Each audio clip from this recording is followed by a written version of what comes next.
Yo tipe rhythm tizipamizi kana tombotanga na big chatwira. Yo tips one Tipe production. Yo baboti heavy machine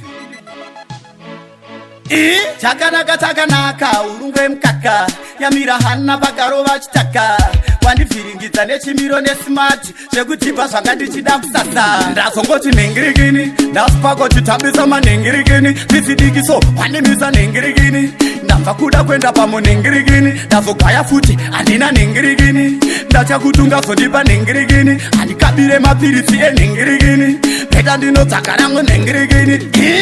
wandipinza bhizi ndambofunga une midzi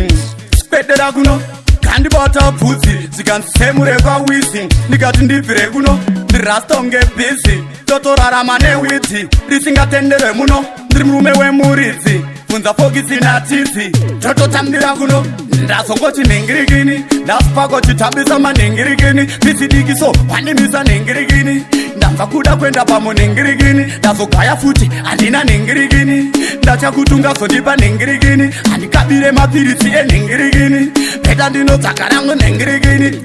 kanotambisa masini hanzi pati ndoda kwini saka gumura kachini heavy machine ndimbomhanya mushini ndoda njuzu ndite kingi swedera kwandiri tite pombi nevhiri takapfeka nasikini kana narini tichizvitira chipfini tinazoshamburana ndazongoti nhengirikini ndasipakotitambisa manhengirikini tisidikiso wandimisa nhengirikini ndabva kuda kuenda pamunhengirikini ndazogaya futi handina nhengirikini ndachakutunga zondipa nhengirikini handikabire mapirisi enhengirikini peta ndinodzaka nangu nhengirikini wandipinza bhizi ndambofunga une midzi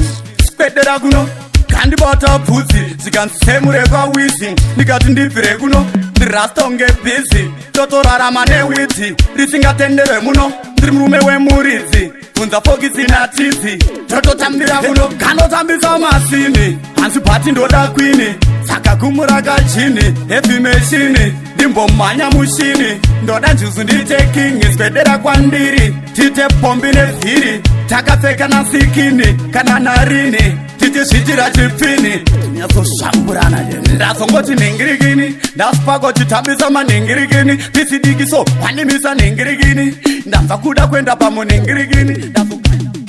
yo empress uvet yo big up Daddy Kento yo boss banks yo Koba Gaza my youth